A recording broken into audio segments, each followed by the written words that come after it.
Describe this place to us. It's on the river road. In what parish? And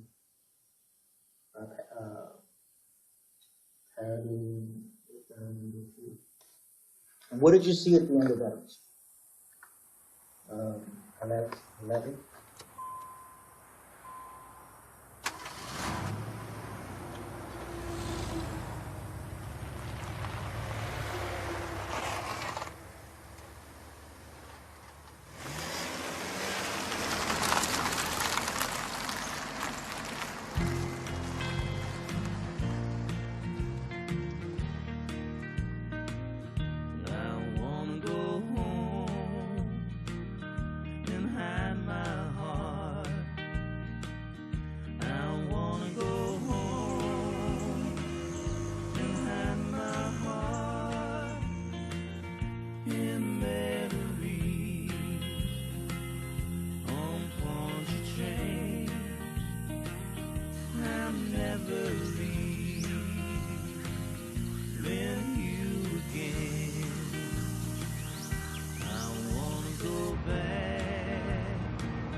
When I was young, a young teenager, I was raised on the east side of Houma, which really was a wide open territory. The oil field was starting to boom. Houma started growing. Okay, you take all you do is keep going straight down. And you'll hit Bird. That's where we was born and raised at. That's where Nicholas was born and raised at until we moved to Montague. You keep on going further down, yeah, it's about 8 miles down.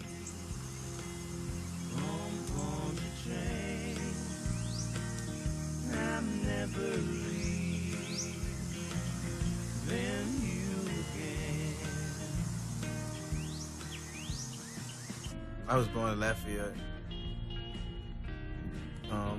I was raised in New Iberia. And as we got older, you know, we moved to Houma. Terrebonne Parish is a pretty large parish. We have about 120,000 residents. The parish seat is Houma, and then we're pretty much surrounded by several different bayou communities. We have 5 separate bayous, which basically people have formed communities along bayous, a waterway, and there's roads on either side, and people make their living and live alongside those bayous. Bayou Blue is really quiet. It's a rural area, it's quiet. It's almost like an itch. It's not big, Bayou Blue. It's closed in so much. It's small. It's a great community. A lot of good people out there. I don't know if you know that or not, but that's the vision between Lafourche Parish and Terrebonne Parish is Bayou Blue. Because we are on the Gulf Coast and because we have had so much trauma, you know, with hurricanes and the oil spill, there is this sense of we're in this together between us. And there is also a sense of it's us against the world. When I was a young man, we would fish and we would crab there, and there was plenty of land. If you drive down there now, that wouldn't even be remotely possible. It's just gone. With it is going a way of life. A lot changed. You got more drugs on the streets, more everything. Like, everything's changed because of, the law.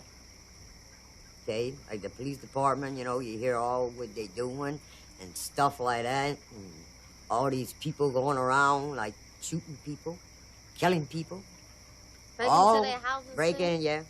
And then, so I'm saying, just not really, you can't say you're safe anywhere, but you're not really safe nowhere.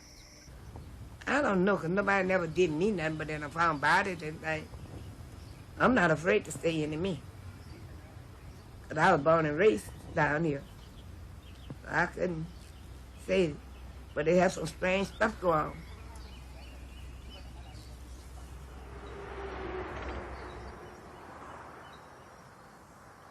Does this area look familiar? Yeah.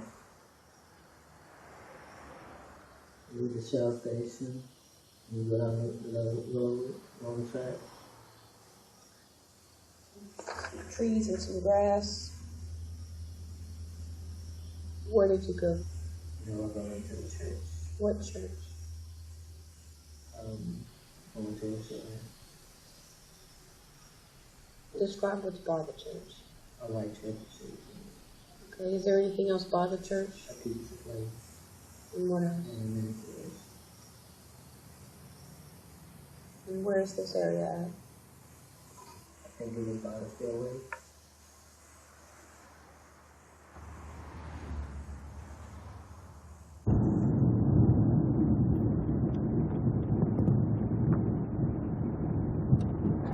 As you can see, this area is out in the middle of nowhere. The only traffic they have here is people that live in the local area of Kramer and Chackbay. And there's no businesses. There's a lot of honey back here and a lot of sugarcane. Right here down this road here was one, and the other was right here. So as you can see, it's pretty much right across the street. This one was 2002. This is the convenience store I was talking about up here to the left. And Queen Bee Bar Lounge off of Highway 90.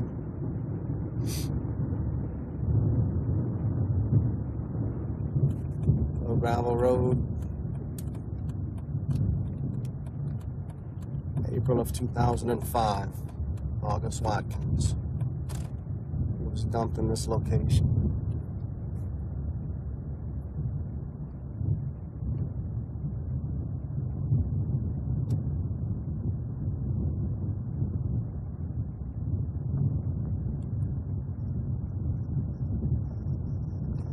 Right here next to this yellow pole right here.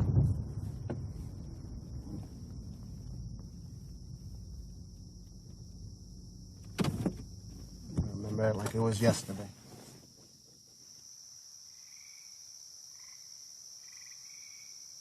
At the time, all I remember that my little brother come up missing. We haven't seen him, this and that, and last time I talked to him, I stopped. He was cutting some hedges on the tree for someone, you know. And I stopped and I asked him, I said, you all right? You need anything? You need any money, anything? He told me no. He said, man, I'm all right. I said, well, if you need anything, maybe you just come by my house, man. And that was the last time I talked to my little brother, when I told him that, you know. This is where August Watkins was found, April of 2005. I happened to be the on-call detective at the time. Called me and said they had a black male that was located off of Highway 90. Well, I'm thinking it's off of Highway 90, not down this little side road right here. When I get here, August Watkins laying face down right here on the ground. He was located by some people. I don't recall their names right now, but they were looking for a loved one who was missing. And they were checking all the side roads, and they stumbled across August Watkins, who was dumped right here. And when we talked to the detective, we went in there, looked at the picture, and it was him. He was face down in the ditch on one of the pictures, swole up because the way they had him lean, he was leaned head down in the ditch where all the blood probably rushed to his head, to the, you know, and swole him all up. And I was like, man, I can't really look at that at the time. Through the investigation, made contact with family members, found out where he hung out, which he was from Houma as well. And that's when it all began, really after this one. I remember it was hot, this scene. It was right before Katrina. Yeah, it was in August, wasn't it? It was August of 2005. Probably, I don't know, 10 days? I don't know what day was it, 10 days before Katrina? It wasn't long. It was within 2 weeks, I believe, before Katrina. Very, very hot where we're going. We responded when we got the call. we knew we had a missing person, and it appeared to be Wayne Smith before we pulled him out of the water, so we activated the task force. We were out here for about 5 hours processing the crime scene before we got a positive identification that it was Wayne Smith. I mean, right now, it's pretty full with lilies and overgrown grass, but if you see the area behind it where you can actually see some of the murky water and just the algae on top, that's pretty much what it looked like then on that day. And his body was about 5 feet from the bank in the middle of the bayou area, and he was face down, and you could see his arms, you could see the back of his head, you could see his back and part of his buttocks, and you couldn't see his legs or his feet. So you could definitely tell that it was a human being. At that point, you couldn't tell if he was black or white. We pretty much assumed it was a male, but obviously until we pulled him out, we couldn't, we didn't confirm that until then. I know something was wrong. He usually called every night. Wait, Mama? I said, what you want, Wayne? Had the door open. I'm on my way. But he never came. And that day, we asked his mama called me and said, Ma, Wayne ain't at your house? I said, no. She said, it's getting late. Wayne ain't showed up yet. He always been the type to be at home. He gonna always be at home, and he never misses school. And so, he called back. She called back. She said, Ma. I said, what you want? It's gone on 12 o'clock. And my baby Wayne ain't here yet. I said, well, he gonna show up. So, 2 o'clock came. Wayne ain't showed up. So we went to bed. 8 o'clock came. We all got in the front yard, calling each other. Wayne ain't showed up yet. We went looking in Crammer, whatever you call it. Went out there where they threw the bodies out there in the cane field. We went looking out there, looking for a body. Because he never showed up. That's a question we all still wonder, where was he? But they found his body in the ditch, in the little bayou.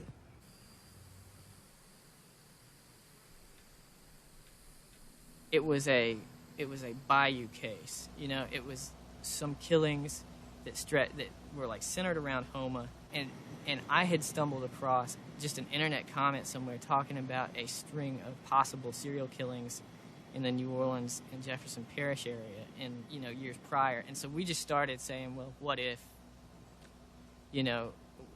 there is a connection here? On October 5th, 1998, we were called to this location in reference to a found body.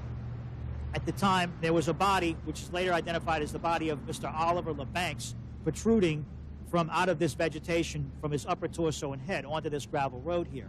He had no shirt on, and he was one of the initial ones with no shoes. We backtracked LeBanks through his brother into the French Quarter in the city of New Orleans, in a corridor area, I believe at the intersection of St. Anne and Burgundy Streets, near a gay bar. And that seemed to be a common thing for at least 2, and if not 3 of our bodies, going back into New Orleans and or the French Quarter.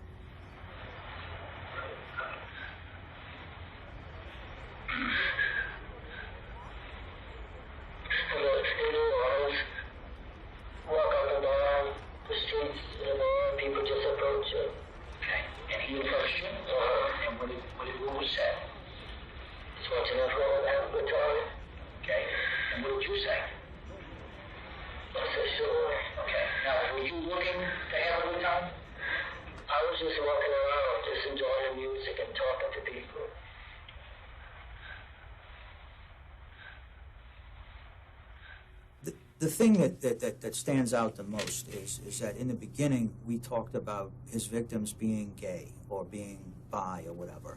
What we really had to wrap our heads around was the fact that we knew that the majority or a great portion of the victims were not gay. And he is, and he's a rapist. And how does he get them to comply and do what he does to get them to end up where we find them at, dead in a secluded area? Even though we're an hour away from each other, we don't generally work cases together. So on any given day, he doesn't know that we're working a murder. We don't know what murders they're working. So you don't so much share information. But we had heard pretty much through news media and through the grapevine that they were possibly dealing with an active serial killer from Jefferson, Kenner area, St. Charles, and Lafourche, which is the parish closest to us. When they had a couple of bodies popping up, we knew that it was probably just a matter of time before it started happening in Terrebonne Parish. And sure enough, it did.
Yeah, he's not a person. He don't like taking pictures. No. He don't like doing nothing like that. Or no, if you lucky, you get your picture from him. That's why I say the pictures that I got, I treasure them because you ain't got that many. This one, that one, that one, that one, no, that one. I got that one in my room. September 8, 1996. Yeah, and we would smash the cake in each other's face. And he was playing the guitar, like. And he was sitting, just standing there. Well, this is another one back on his bicycle. This is the one from the wedding.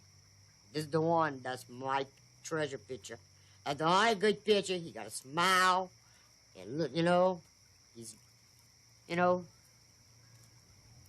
I got a phone call for Hurricane Katrina and Rita from my brother Dominique, and he asked me how I was doing, and he asked how my mama was, and see how everything went. And ever since that was the last phone call I got from him till the day that my brother called me and told me that he was missing.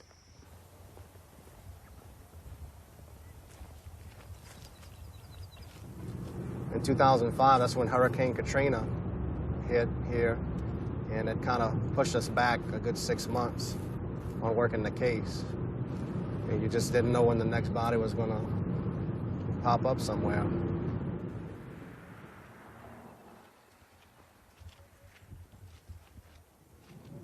Michael Vincent was the first one. Then we had Kenneth Randolph in 2002. August Watkins, he was found in April of 2005, right after August Watkins, and Nick Pellegrin, and Kurt Cunningham as well. And I want to say our last one was Sutterfield in 2006. It seemed like, 23 kids, come on now. You tell me you couldn't catch this man way before that? It took that many people? Come on. I don't understand that. A murder is bad enough. You have a murder in a neighborhood and they talk about it for the next 10 years. So what happens when you have 20 of those? Or I guess at the time we were thinking it was more like 10, but even so, there was no doubt that if it was true that there was a serial killer, that it was huge. At the same time, if it's somewhat speculative to begin with, and we're in the first year after this disaster hit the Gulf Coast, Katrina and Rita down there, it wasn't our top priority, so and it was complicated. I mean, it was certainly complicated by the fact that it wasn't an easy story to report. No. It don't, no. My kid, okay, yeah, he might have did a little drugs or whatever. Who didn't when they was at that age? Okay? That's another thing they trashed my kid down with. You know, they put it in the newspaper. All the time talking about his, you know, his back history. Okay, how you like that if everybody go put back their back history and splatter after you just got killed by a serial killer? Come on now. He's not here to defend himself. Yeah. Either. Saying that he was on drugs. All he did was in and out of jail for drugs, fighting, and always on the streets and stuff at the curfew and stuff. Saying that he was no good, and he was homosexual when he's not, when he had girlfriends all at the time. And supposedly he got a kid. So, you know, I know one thing, that's one thing. My kid is not bisexual. No. That's one question you better get out there. That dude had to rape my kid to do it. That's the only way I could see it.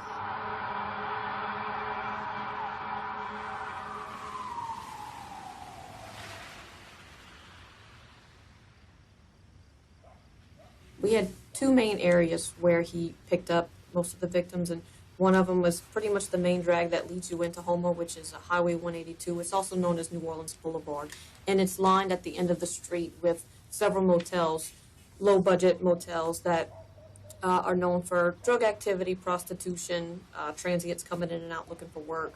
So he would pick them up there, and we also had a second, what we called a target area, that was in a neighborhood called Mechanicville, which is primarily populated by black residents. He did prefer the black male, the short, stocky, thin, young black male was his preference. But if there was nothing available, like he said, availability, he would look for something similar, and if they happen to be white, then they happen to be white. Chris, I don't think Chris would have let him got the ups on him. If he had to do Chris either drugging or some kind of way Chris went to sleep and put his trust in him, and some kind of way he slipped the handcuffs on him. You know? And I don't like to talk about it the way they found him. You know, we had to close the casket when we buried him. You know, he liked the street. Chris liked it to go. Chris liked it to be out in the streets at a certain time. Chris liked it to go home when he gets ready. You know, his old lady didn't tell him that he didn't keep a job, and so he went out in the street and figured he could get it out in the streets, you know. Countless times when we were investigating this for several years, we'd have the victims' faces and their biographical information and bills up on the wall, and we were trying to determine if this is the work of one man, how could this man overtake all these men? We would meet at the Lafourche Parish Detective Bureau, handle different leads, discuss different things that we were doing. And we were just doing that for months and months and months. And the break came when one of the people on our task force, Bill Null, who was a probation and parole officer, he was basically in charge of gathering information on known sex offenders and things like that. And he came to us with some information from one of his parolees. Ricky was under my supervision back then for a drug problem. I believe it was, I'm not sure. But anyway, he was on parole at the time. His mom called me and told me that Ricky was having nightmares about being tied up, and she thought he was involved with the serial killer. Yeah, I knew Chris Neville.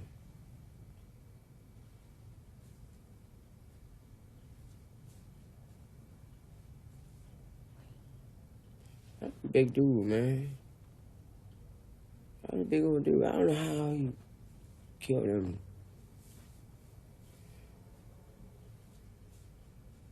Yeah. I was walking down the street, man. Over there, where? Dog pounding over there, just walking. I seen a vehicle pass me about 2 or 3 times, maybe. Maybe the 3rd or 4th time it stopped. Showed me a picture of a woman.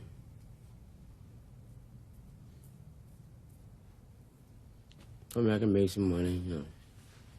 Doing this, doing that.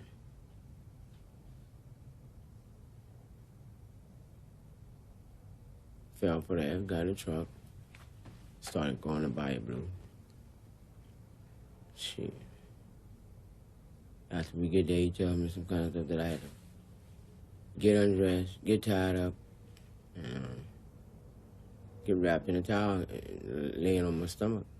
Oh, no, son. Oh, no.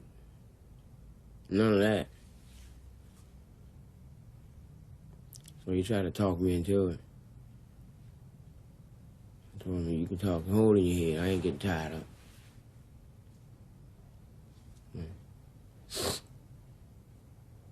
I think that's what it did.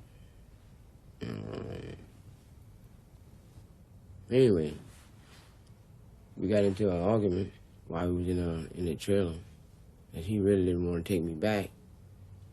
He really wanted me to get tied up. I don't know, it ain't gonna happen. So I had to use force a little bit to get him to bring me back, open the door and bring me back. And after that, he bring me back.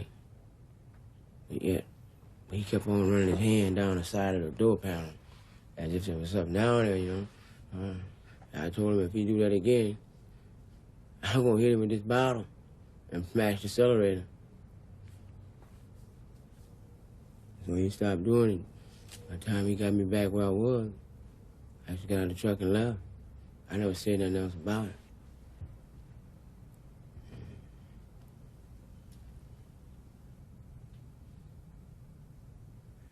So Ricky told me that it was a standoff for maybe 25, 30, 40 minutes. But after a good time in that trailer, the guy finally agreed to bring Ricky back, and he dropped him off near the point of where he had picked him up. To this person who's a street person who needs a ride, needs my help anyway, how would you like to have sex with a woman? You being heterosexual. And of course, if you look at the Ricky Wilde story, that's what happens. He picks up Ricky. He leads Ricky into believing that he's going to have sex with a white female. He even has a picture to show. This woman has a story to go behind it. The woman has been abused before, but really wants to have sex with a guy like you, Ricky. Let me take you to her. Let's meet her. Progressively, let me buy you a beer, you know. And Dawn and I started going back and forth. Would everybody believe this? Would a guy on the street believe this story? And that's the remarkable part of the story. Is this the same MO that he's doing, or something, or a variation of, to allow him to achieve all this? And obviously, there's a lot of truth to that. Because Ricky, you know, and this was getting him to admit that, you know, that he almost bought it. Yeah. I knew the guy that killing people, but it didn't dawn on me then. Because I wasn't thinking that clearly. On no account.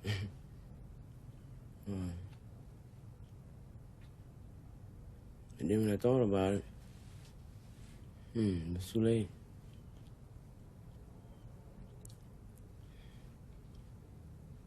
When I heard this guy got killed, who I had known a long time, that's when I decided.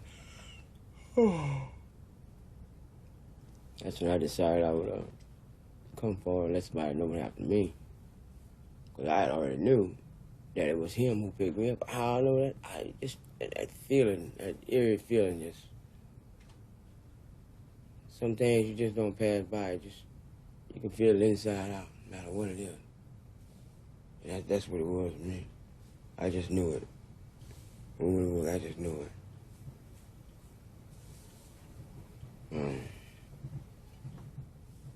That was so true.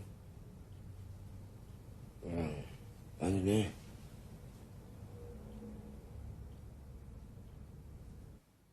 So I had gone by, picked Ricky up, and listened to his story. And I told him I wanted a statement, which he agreed to. But on the way to the police department to take his statement, I asked him if he could show me where this guy lived, and he told me yes. So we had driven by Ronald Dominique's house.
We had picked Ronald up together, brought him into this room. We still did not have a handle on how Ronald was acquiring his victims. There was all types of theories that we were trying to examine to see how was the abduction and the pickup accomplished.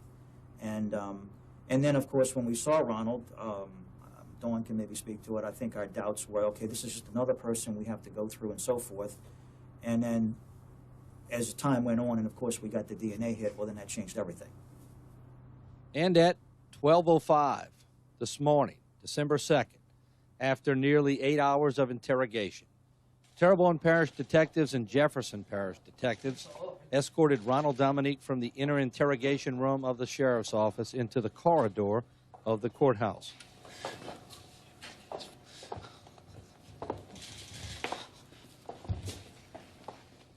A visibly shaken Dominique, with a cane, struggled to make the 100-foot trip. I got it. I got you. Sources close to HTV say that only days ago, Dominique suffered a heart attack, which is why he is currently in this condition. But say don't be fooled by the posture, for only days before, his condition was fitting for that of a serial killer. Watch your step. Watch your step. I got you. A press conference is scheduled for Monday, and HTV will be there with all the details. Once again, suspected serial killer is arrested in Terrebonne Parish.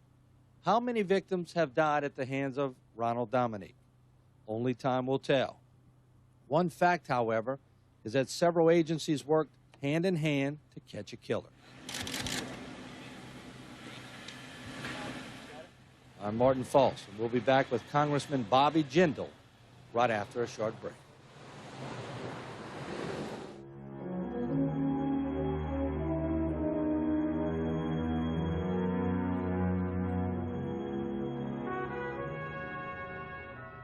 Initially, he started off, Dennis started off with the killings in the New Orleans area in Jefferson Parish, and Dominique's initial response was he killed to protect himself, that he felt during these sexual encounters with these men that they were going to rape him and going to harm him, so he jumped the gun and basically accidentally overpowered them and killed them.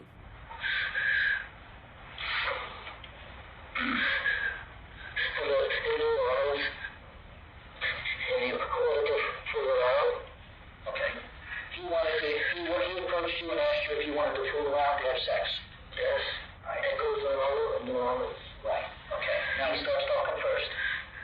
And he starts talking about having a good time. Is that correct? Yes. All right. What happens next? We went to my vehicle. The guy had really not much money. And your vehicle is parked where? Well, they go there and do shopping, take my Jack's Brewery, they have a parking thing. So you know why, so it's by Jack's Brewery, it's a parking lot, right? Is that what it is? Okay. And he asked for $20. Right. And we went, my car was parked, and we got back to see. And we pulled out clothes, lights on the east. And we started from the log.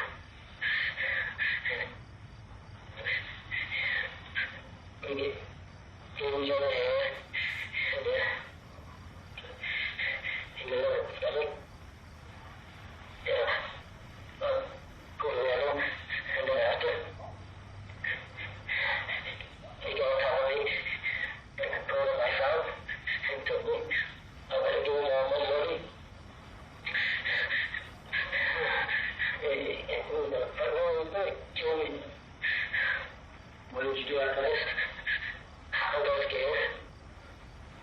you know, like Ranson, you know, I was so scared about children, you know, and I realized he was reading the book, and sometimes go by, and that's a driver's seat, and then drop him off. And where'd you drop him off at? In the dumpster. You put him in a dumpster? Yeah. Okay. And where was the dumpster at?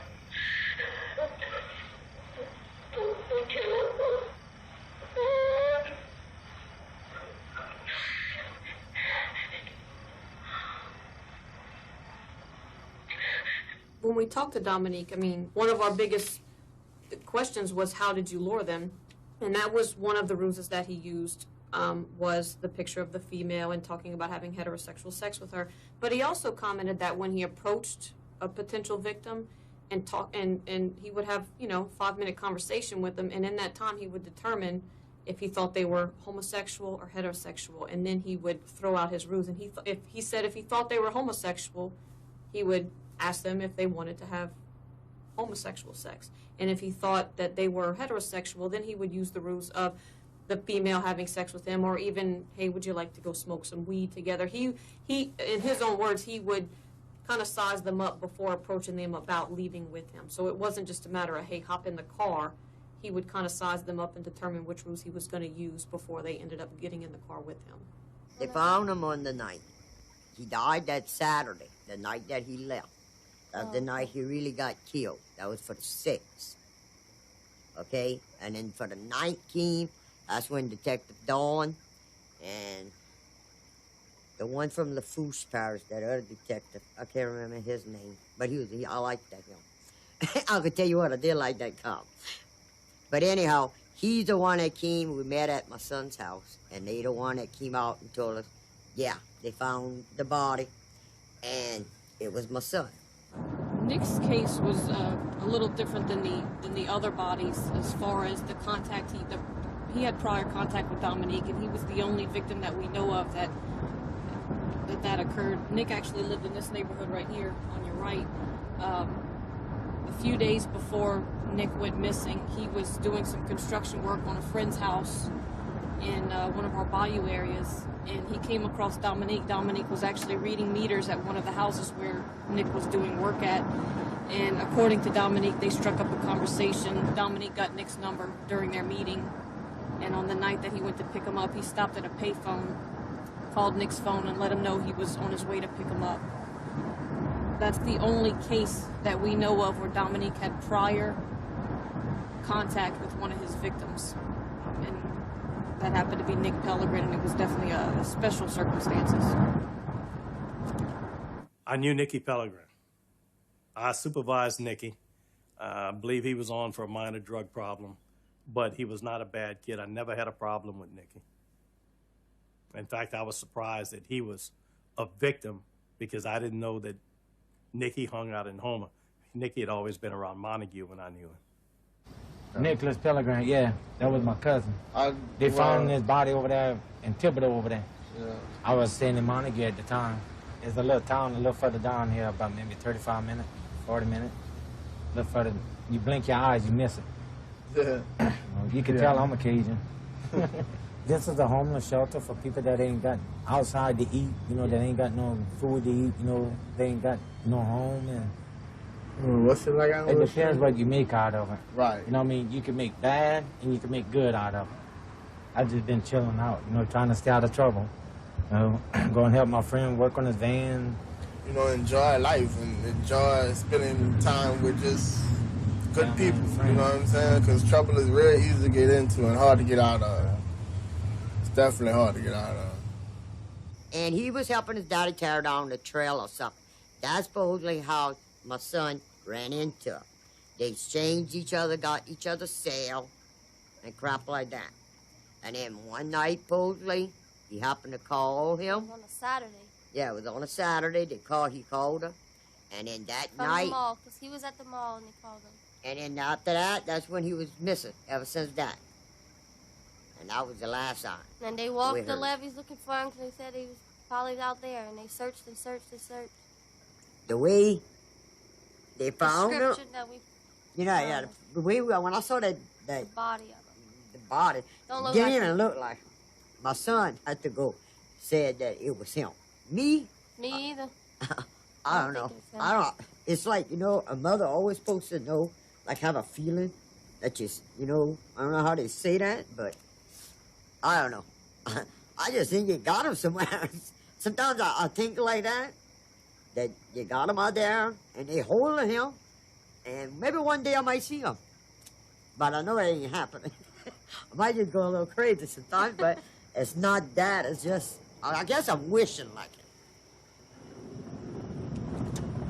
We're going back in. Oh, yeah. Yeah.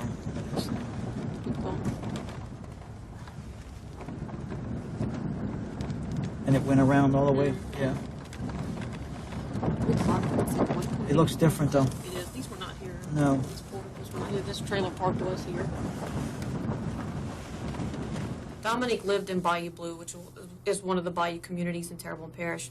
He had a camper set up there behind his sister's property, and that's where he lived. But he also had a separate camper that not many people knew about. And it's not here anymore, obviously, but this is the area where Dominique's camper was. This was primarily the kill site for most of the later victims. It doesn't look like we are, but actually, like I said, 2 miles that way, we're in the center of Houma. The courthouse square is a mile up the road. We are actually in the city, one of the most heavily populated areas in the parish. So at night, to Ronald and to the victims he was bringing back here, this was completely secluded. Anybody could scream at the top of their lungs and not a soul would hear them. You go 2 miles up the road and half the town would hear you. This is where he would actually have the sexual encounter and eventually kill them, and then he would load them back in his vehicle, drive back out to the street, and then dump them in one of the places that he dumped them.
First, they found some shoes. I don't know if that was his. Because they said one of his shoes was on and one was off. I don't know. Saw some shoes in the bayou. Then, they said a working man found his body. So I don't know what went on. I don't know what it was.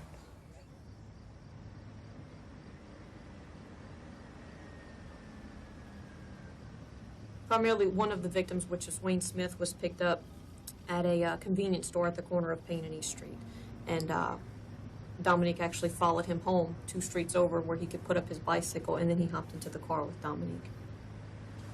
He came into his mama. She was living on Roselawn. He came there. He had a bicycle, and somebody had to be waiting on him because he got out the way too quick. When they went up to his mama, she went out there to see how he got there. They was gone. It wasn't. I knew that it was him when we went down there, because when we was getting ready to go and walk across the bridge, I got weak. So, and the smell was, it was a terrible smell. But I mean, if he had just got there, why the smell was so loud? And it was only one day. He was missing overnight. And he had a piece of meat on his bone. We couldn't see him. The cemetery is in the back of this house, where he buried at. Emmanuel Cemetery. Emmanuel Graveyard. That's from the church to the back there.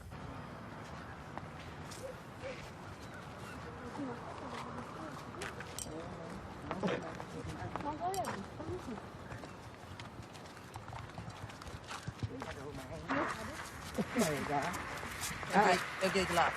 It locked? Yeah, the graveyard. We should have went locked. around to the graveyard. The graveyard gate locked, and you can't get to it from our yard. Gone through about the food. It's locked.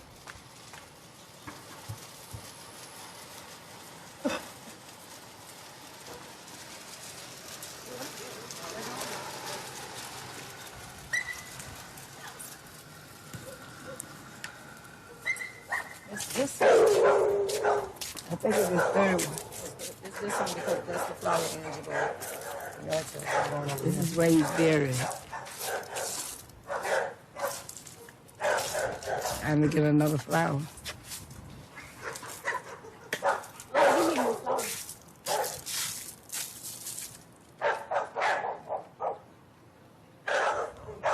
They don't have a headstone right now where he buried. She been trying to get one. I don't know what holding her back. So this is where the graveyard is, where he buried. And they come to see him at. I wish we come, but we can't see him. But it hurt a little more, that's all.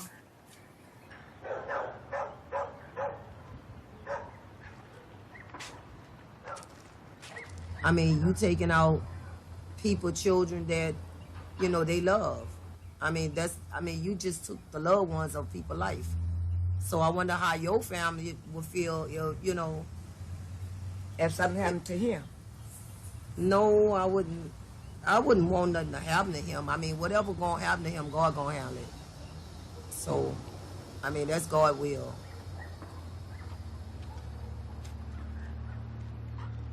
So when we met with the families, the 8 families in our jurisdiction, we told them we don't normally offer any guarantees, but I told them that I could guarantee him 3 things.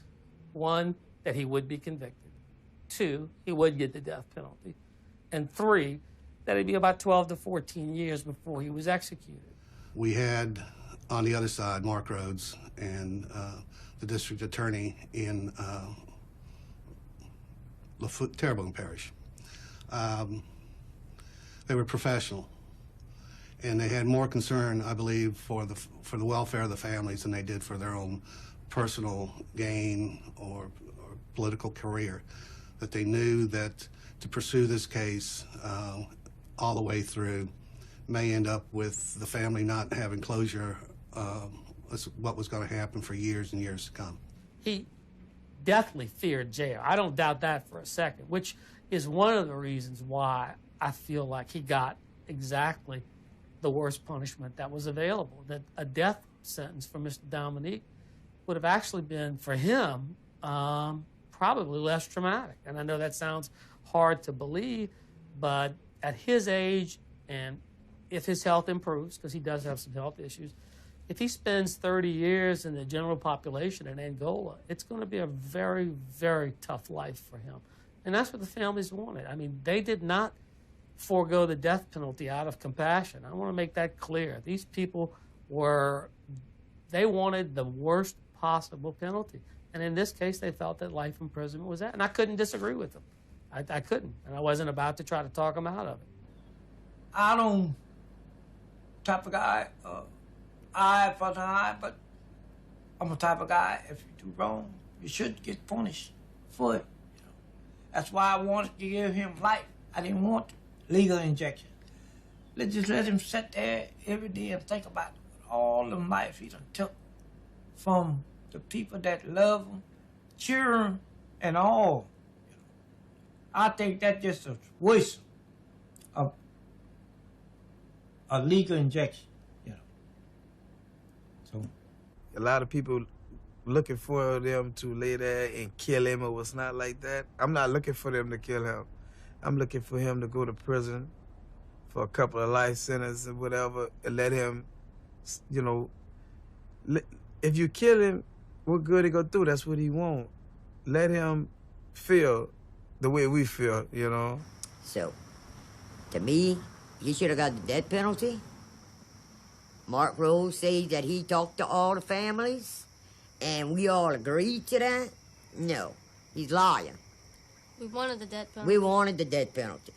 But he kept telling me, oh, it's best this way because he's going to have 9 consecutive lives, and this bull crap he kept feeding us. The way I feel, I don't know if I feel it for all the people, but the way I feel, they should just let him go, let him suffer, let him go to prison and suffer like he killed those kids. We don't know what way they died, but for sure, Wayne didn't die straight. Because right now they say he's in Angola. How the hell we know that if he's not in Angola? He's still sitting in his little room again like he was in Ashland jail, watching his little TV, but nobody can touch him. How can I ever get that kind of proof? Exactly, is he really with them public? Because I think if he was, somebody would have done killed him already. Yeah, because they have family members out there that... I'll tell you, that was the deal was. Some other but they never told us. I think Dominique admitted it about all them 23 kids that he killed. But he don't want to go with the population.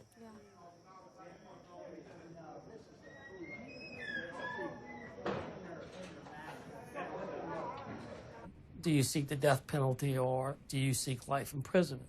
And it's important for people to know that in Louisiana, life means life. There is no 20 years, you're eligible for parole. The sentence in Louisiana for murder is life without benefit of probation, parole, or suspension. Nobody gets out when they do a life sentence. Now that we have 8 very solid life convictions, unless you have a victim that is very adamant about going forward with the death penalty, I think you will see them rely upon the 8 life sentences we have here. If he has 8, 10, 12, or 23 life sentences, so what? It's still a life sentence. He'll never see the light of day, and he will die at an Angola State Penitentiary.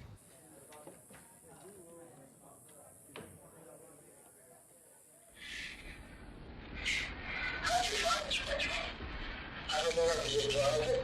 You drive it. Someone you have done before, someone you work close to. No, I just drove. Why would you turn down that street? Come on, look up.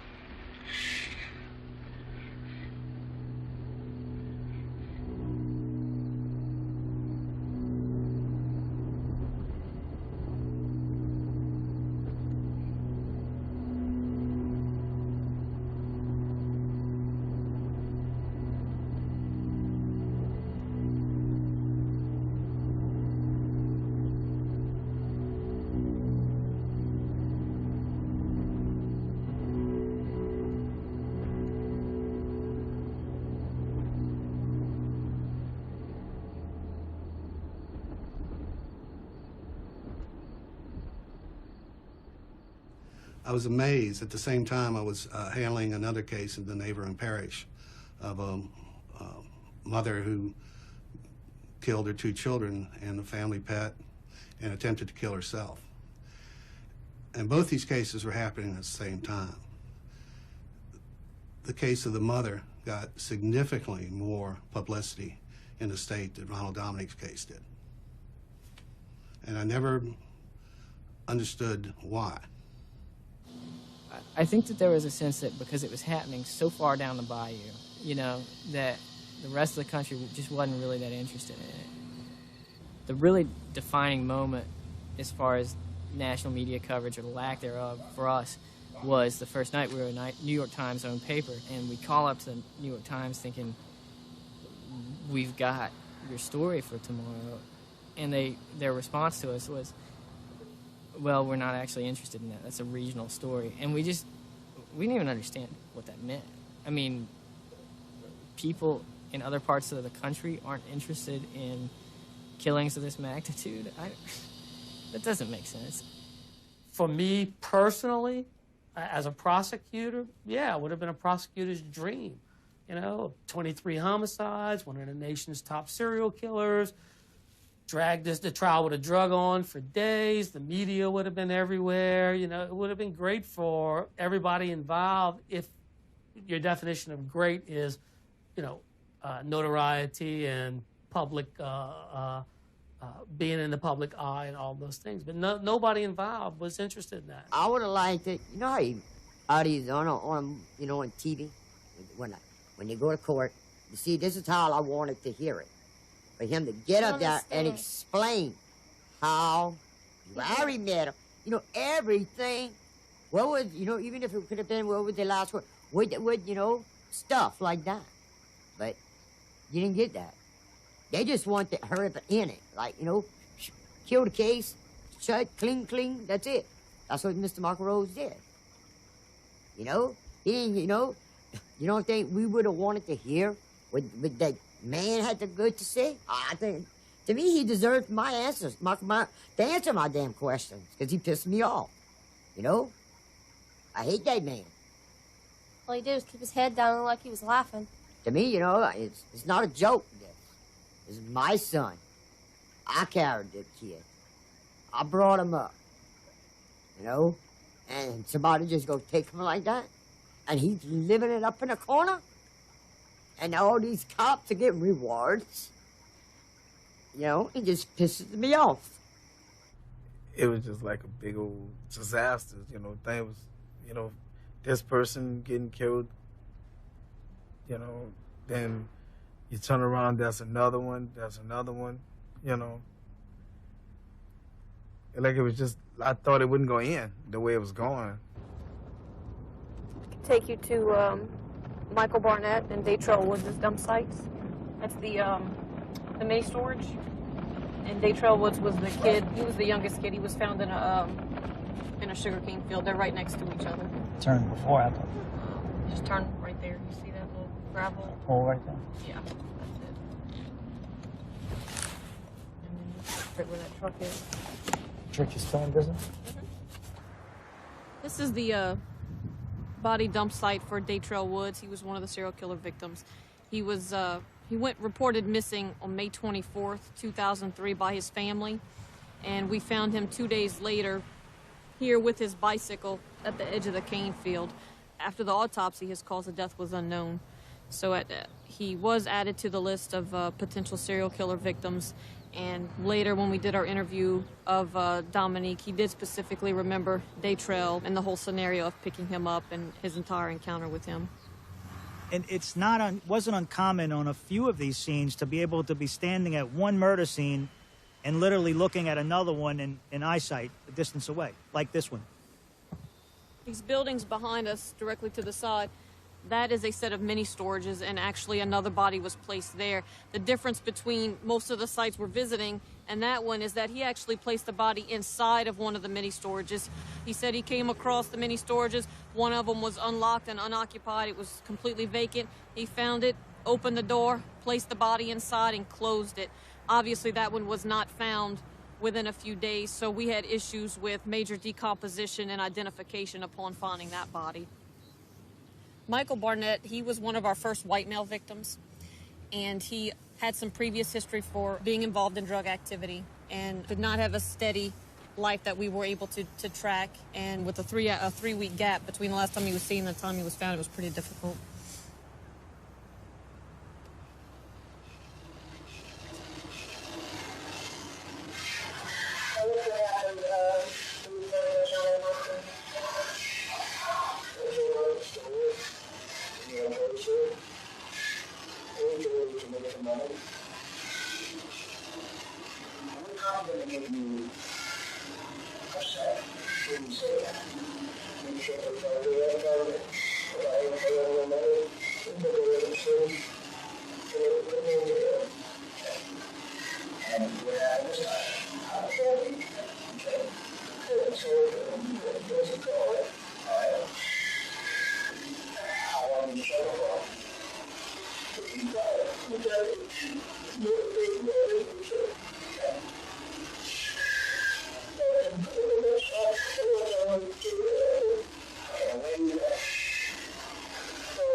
The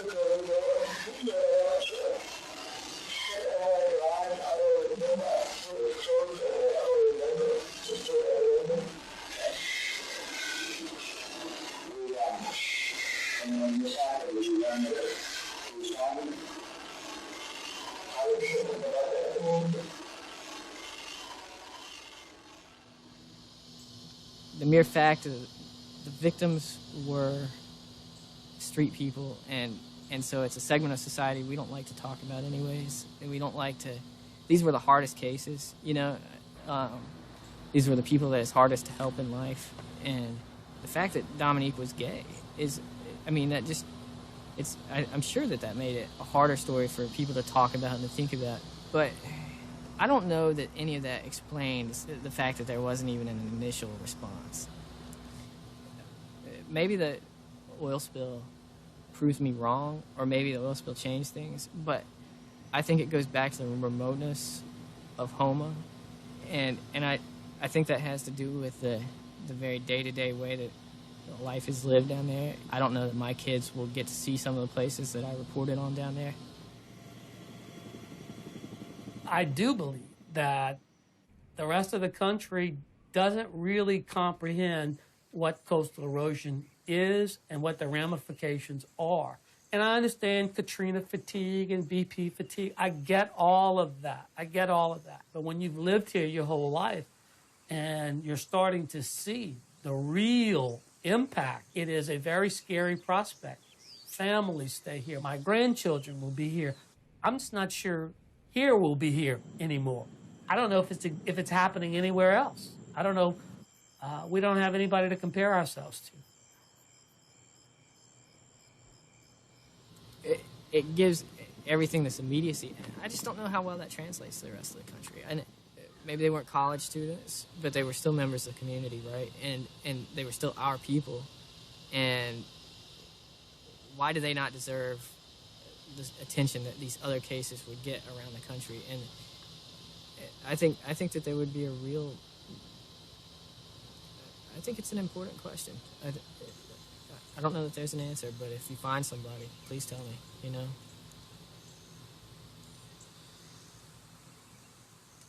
They said that his body was decayed, so they couldn't show her.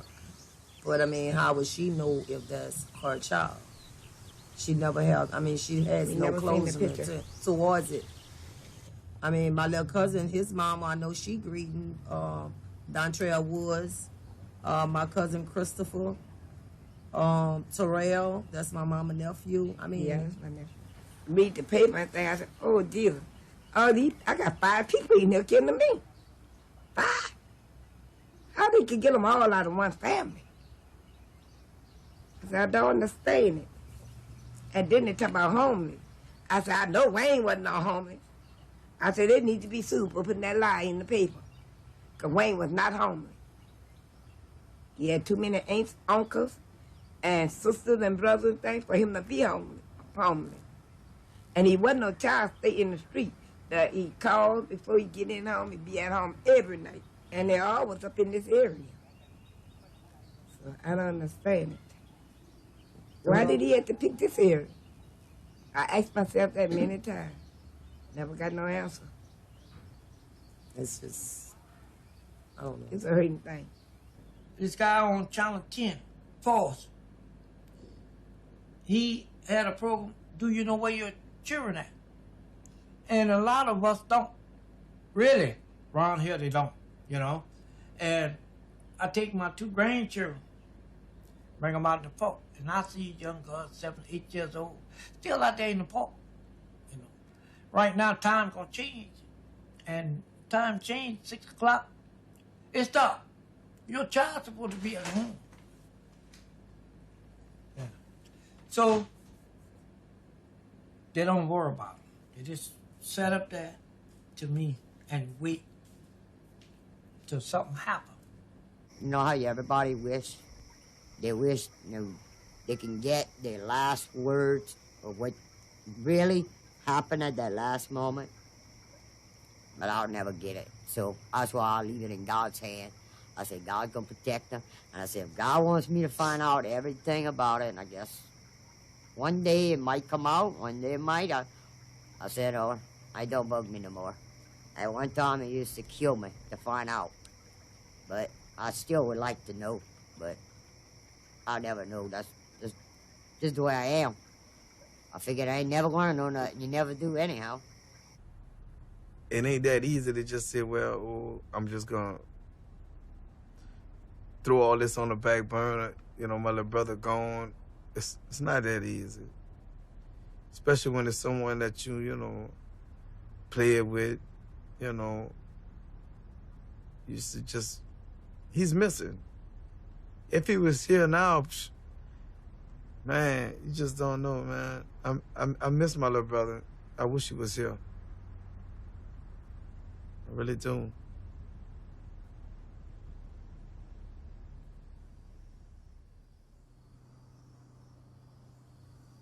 Following is a taped voluntary statement given by Ronald Dominique. It's now December 3rd, 2006. It's 2:09 a.m. A statement is being obtained by Lieutenant Don Bergeron of the Terrebonne Parish Sheriff's Office and Lieutenant Dennis Thornton of the Jefferson Parish Sheriff's Office. The location of the statement is going to be the Terrebonne Parish Sheriff's Office. And could you state your full name, please? Ronald Dominique. A few hours ago, you had given a statement before, is that correct? Yeah.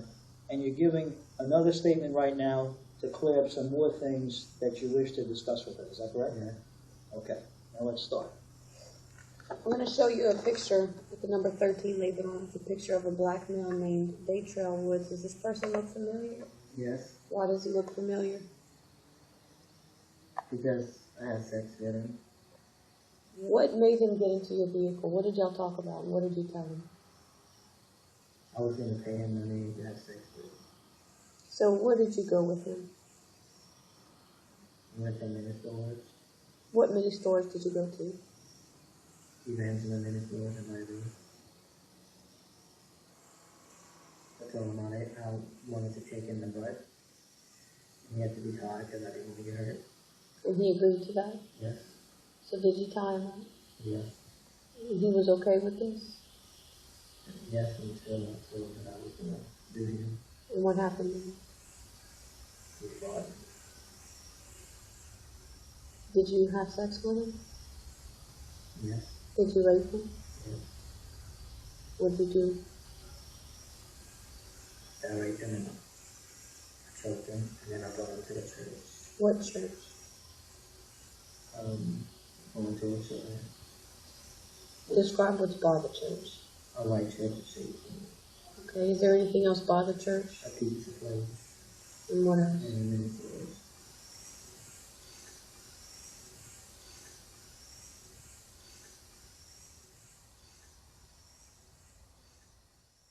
Mr. Dominique's, for lack of a better phrase, killing spree was over about a 10-year period, and his last victim was, unfortunately, 11 days before the DNA hit came in. Mr. Sutterfield was, his body was found on October the 16th, and I think the time of death was put it, relatively close by the condition of the body. So unfortunately for Mr. Sutterfield and his family, we were only 2 weeks away from apprehending him. Now, we spoke a little bit, and I think we're going to clear this up right now, Ronald, about all the other statements you gave before. You pretty much talked about what happened. You indicated earlier that a lot of these men, or all of these men that you picked up, you brought back to a place, and they wanted you, or they were going to have sex with you. And then you basically said that it was either over being fearful that they were going to go to the police, or they were going to hurt you or rob you, they wanted more money. And that's not totally true now, right? Don't we have to clear that up? Yes. And what actually did happen to some of these guys? How did you actually pick them up? Some of them I picked up saying that I showed them a picture of a girl. Okay. And asked if they wanted to fool around with the girl. And the girl had got hurt, right? It had to be tied before she comes over. They had to be tied? Yes. Okay. But it wasn't true. It was me. But why did you have to use a picture? was the easiest way to get them there. Could you have done it any other way? Some of them were straight, some of them wasn't. It didn't matter to you whether they were straight or not? No, just mad. I just took it out and I had no reason. And what would they do then? I said it wasn't like that. I still do rape them. Were they all raped? Yes. They were all raped. And when we talk about rape, they all thought that they were gonna either have what? Either have sex with a woman or money. Or money. But all of them that we're talking about. When he didn't thought they were gonna have sex with a woman and money, or me and money. But in essence, all of them got what? What type of sex did they get? Right. It was against their will. Yes. And then what they get? Strangled. Were they all strangled, Ronald, pretty much in the same way? Yes. Did any of them, when they struggled, did they have to fight with them? Yes. Are you glad it stopped them? Yes. What would have happened had we not brought you in? I don't know. I'm just glad it stopped. I didn't mean to do this. Do you think it would have continued? Maybe so. I'm just hurt. I'm sorry. I can't get it out of my mind. It went on. These people, they're all dead now. So they're not with their family. Their family suffering. What else?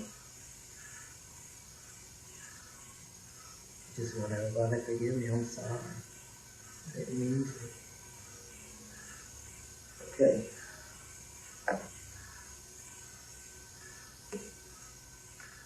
Wow. Everything you stated here is truthful to the best of your knowledge? Yes. This statement is now ended. December 3rd, 2006. It's 2:52 a.m. End of statement.